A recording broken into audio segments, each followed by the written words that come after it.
The United States effectively shuts down Anthropic's most advanced AI models. Top Anthropic engineers rush to the White House, and a new battle emerges over who controls the future of artificial intelligence. Welcome to DJAMGAMIND Daily AI Intelligence for June 15th, 2026. I'm Anna. This podcast is researched and produced by Etienne Newman, senior software engineer and passionate soccer dad from Canada. Today, we examine what may become one of the most important AI policy stories of the decade. For the first time, a frontier AI model has been effectively removed from the market through direct government intervention. Anthropic's Fable 5 and Mythos 5 models, widely considered among the most capable AI systems ever released, have been suspended worldwide following a U.S. export control directive.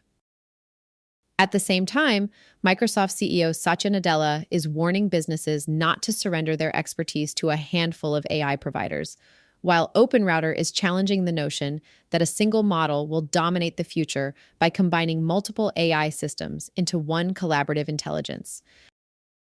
We'll also explore growing geopolitical tensions around AI, Google's escalating war against AI-powered scams, and what all of this means for the future of innovation, regulation, and competition. Let's unravel the future.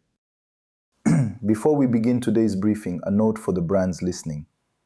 If you want to reach the true architects of the AI revolution, the technical leaders actually building the stack, not just the tourists, DJAMGAMIND offers select premium partnership opportunities. Let us position your product directly in front of the ultimate technical buyer. Visit jamgamind.com/partners. Imagine waking up today, pouring your coffee, opening your laptop, and realizing that, well, half of your company's digital brain has just been legally shut off. Yeah, it's a genuinely terrifying thought. Right. I mean, it is June 15th, 2026, and a 90-minute federal ultimatum just wiped the world's most powerful artificial intelligence right off the global board. Completely liquidated global access. Exactly. So if you're an IT director, a CTO, or just someone trying to run a modern business, today's the day your risk matrix just got flipped upside down. It really did. And what we're looking at today is a massive, sudden fragmentation of the cloud. Welcome to today's deep dive, everyone. Our mission today is to act as your forensic venture strategists. We're doing a holistic autopsy on a massive structural shift happening in the news right now. Because the assumption we've all operated under for years, that the internet is this invisible, borderless space where data just, flows smoothly across oceans, that structural illusion has officially collapsed. It's gone. And we are looking at the fragmentation of algorithmic power and, honestly, a very deep corporate government fusion. Which means we're entering what analysts call a post-human web infrastructure. Okay, let's pause right there. I mean, post-human web infrastructure sounds like the title of a sci-fi movie. Fair point. It does sound a bit dramatic. What do you actually mean by that on a practical day-to-day level for the people listening? Well, on a practical level, it means the core engine driving your business is no longer a human typing at a keyboard. Right. It's an algorithmic model making thousands of autonomous decisions per second, routing data, writing code, interacting with customers. So the web is post-human because the majority of its traffic and logic is now just machine to machine. Exactly. So when a government suddenly regulates those machines, not as software, but as national security assets, the shockwaves hit every single business relying on them. Which is pretty much everyone. Yeah. We call that a sovereignty shock. It's when the physical borders of nation-states suddenly crash into the digital world. And that crash happened this morning. So let's get into the inciting incident, because the timeline here is just staggering. It really is unprecedented. The White House issued a sudden directive forcing Anthropic to liquidate global access to its finest models, right?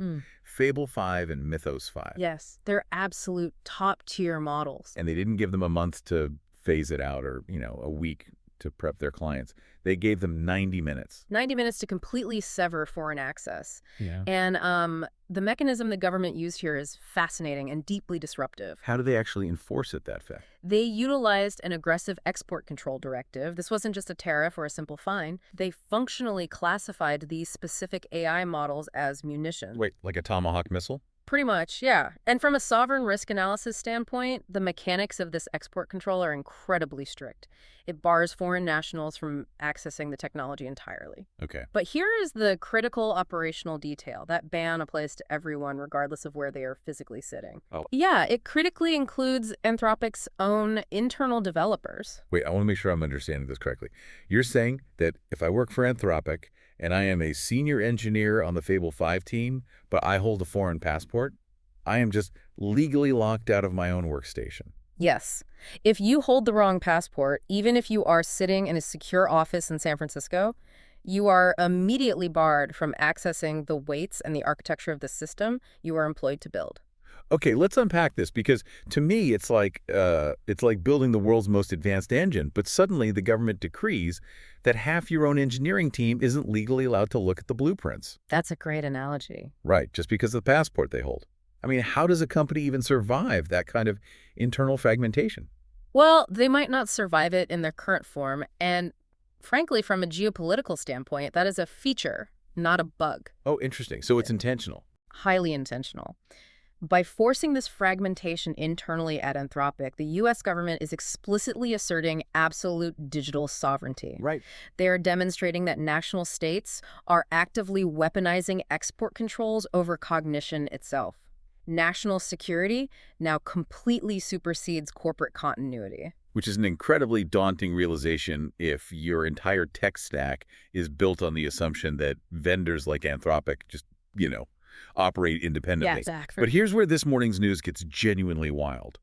Because if the government pulled the trigger on this blackout, they weren't the ones who loaded the gun. No, they certainly were not. This massive structural eviction of Anthropic wasn't some isolated, unprompted action by the state. Well, it was entirely instigated from inside the corporate house. Right. And here's where it gets really interesting, because the catalyst was Amazon. Yes, Amazon. Let's break this down. Amazon is an investor in Anthropic. They have poured billions into them. Huge amounts of capital, yes. So you're telling me they purposefully tanked their own investment? Yeah. I mean, how does the math on that even work out? Why would an investor actively instigate a federal crackdown that functionally wipes their own asset off the global market in 90 minutes? To understand the math, you really have to look closely at the mechanics of corporate-government fusion at play here. Yep. Here is what actually happened today.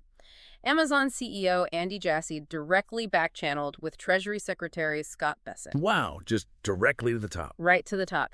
Jassy explicitly flagged supposed security vulnerabilities regarding how Fable 5 and Mythos 5 were being accessed overseas. And that specific communication is what prompted the Commerce Department's immediate intervention today. But again, why kneecap the company you just invested in? What's the strategic advantage there? Because you have to look at capital flow manipulation and geopolitical strategy. Amazon isn't just a venture capital investor. They are, first and foremost, a foundational infrastructure provider through AWS. Right, the cloud itself. Exactly. Anthropic, while it was an asset to them, was also operating too independently. They were offering their API broadly on the open web. Okay, I'm following. So, by triggering an export control crisis, Amazon forces a massive global contraction of Anthropic's independent reach.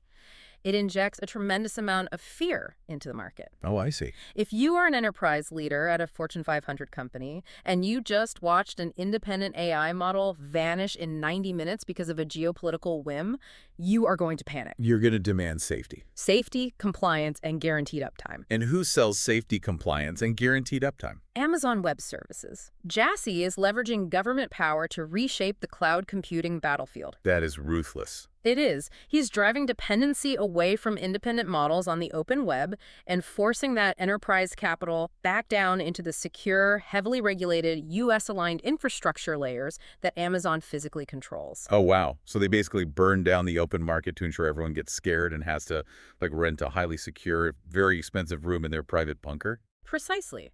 It's not about the software anymore. It's about controlling the physical data centers where the software is legally allowed to live. Which highlights a massive vulnerability for everyone else. Anthropic's sudden market eviction exposes the absolute structural fragility of relying on a single, centralized AI model. It really does. Other enterprise titans are realizing this vulnerability in real time today. Yeah, which perfectly explains Microsoft CEO Satya Nadella's immediate reaction to these events. He didn't waste any time this morning. No, he was very vocal. He issued a stark, urgent warning against what he is calling cognitive outsourcing. And cognitive outsourcing is just the perfect analytical framework for this. Let's break down that framework for the listener, because Nadella draws a very sharp distinction between traditional human capital and emerging token capital. Right. So human capital is obvious. That's your employees, their experience, the institutional knowledge in your developers' heads. Sure. But token capital is the proprietary machine intelligence your company actually owns.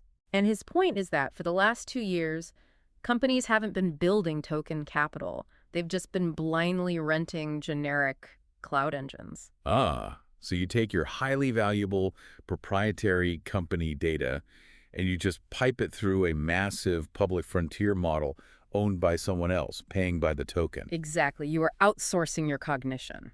It's like firing your executive strategy team, replacing them with a consultant you only rent by the hour, who, by the way, also happens to work for all your competitors. That is exactly what it is. And Nadella's advice today is that enterprises must stop doing this.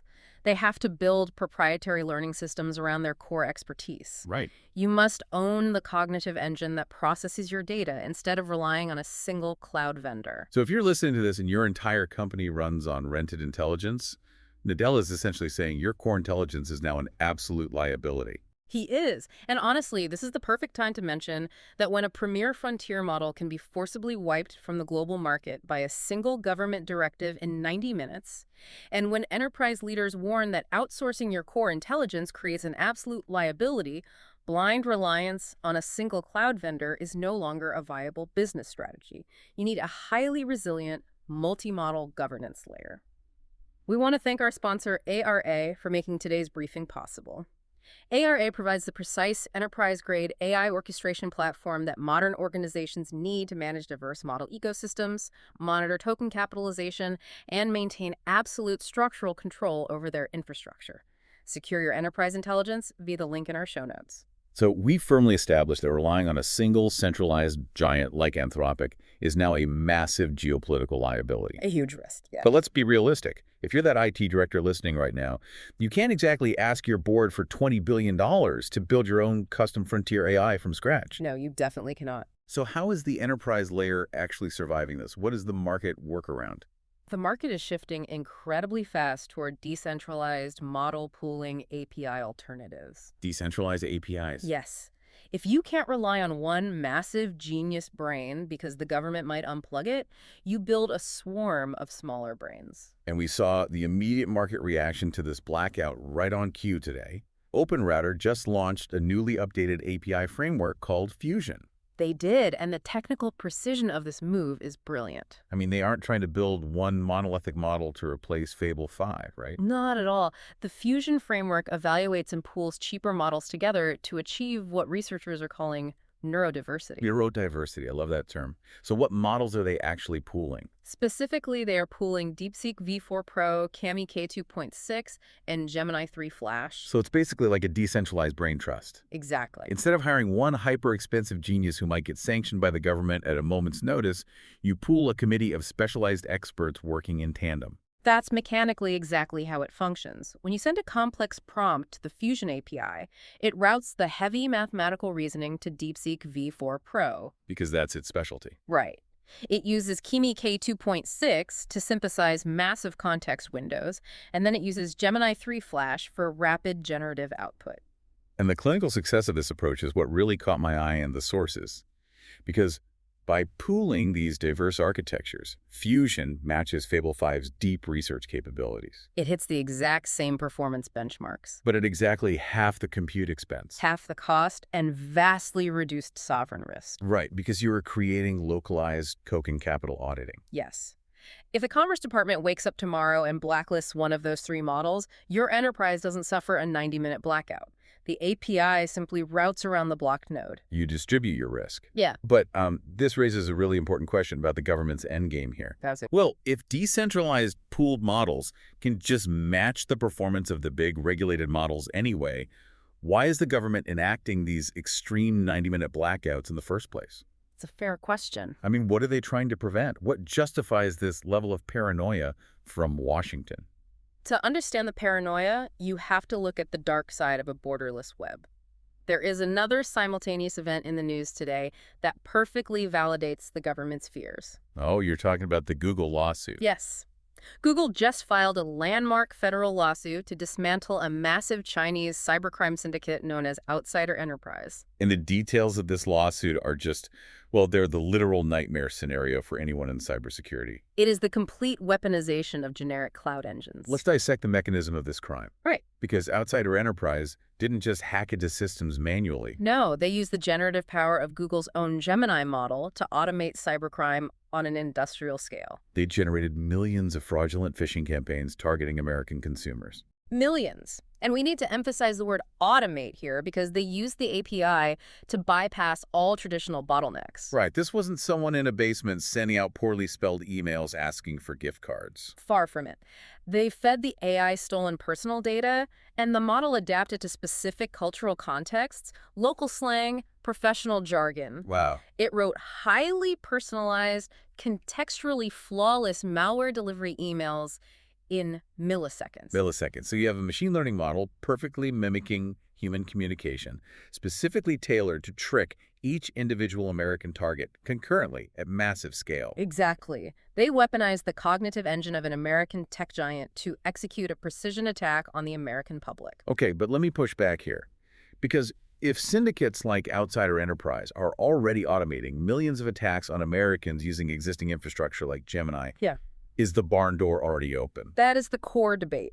I mean, if bad actors are already pooling models and weaponizing APIs, does a 90-minute ultimatum on Fable 5 actually secure our digital sovereignty? Or does crushing Anthropic just hurt American companies while the syndicates just use OpenRouter's fusion to keep phishing us? You've hit the nail on the head. That is the core contradiction of this entire sovereignty shock. The government is attempting to apply 20th century geographic borders to 21st century algorithmic cognition. Right. It's just math. You can't put a padlock on math. You can't. But the government's justification is that they have to try to lock down the absolute highest tier reasoning engines. The ones that could design biological weapons or crack foundational encryption. Precisely. They look at the Outsider Enterprise phishing attacks and think, if they can do that with a basic model, what could they do with Fable 5? So they accept the collateral damage. Yeah. They accept that Anthropic's own developers are locked out and businesses will panic because they believe an unregulated, super-intelligent model is an existential threat. They do. And that brings us full circle to why Amazon instigated this. Corporate titans know the era of move fast and break things is dead. The new era is about moving securely and proving your loyalty to the state. Exactly. It's corporate-government fusion. So, synthesizing this whole autopsy for you listening right now, the Daily News from June 15, 2026, proves that we are absolutely no longer in an era of open exploration. No, we are firmly in an era of digital sovereignty, export controls, and corporate government fusion. And to survive this post-human web infrastructure, you must monitor your token capitalization as rigorously as you monitor your human workforce. You have to know where your intelligence lives and build proprietary systems that a government decree can't wipe out in an hour and a half. Which leaves us with a final, pretty provocative thought to mull over. I mean, if intelligence is no longer borderless and token capital is the new global currency, what happens to the organizations and the nations that fail to build their own cognitive reserves? It's a huge strategic vulnerability. Will we soon see a totally new type of bankruptcy? A computational bankruptcy, where you don't run out of money, but you simply run out of the legal right to think. And before you go, if your company is building the tools that power the workflows we talked about today, I'd love to showcase them to this audience. We don't just run ads, we build technical simulations that prove your value. Let's build something together. Visit jamgamind.com/partners to get started. Until next time, keep building.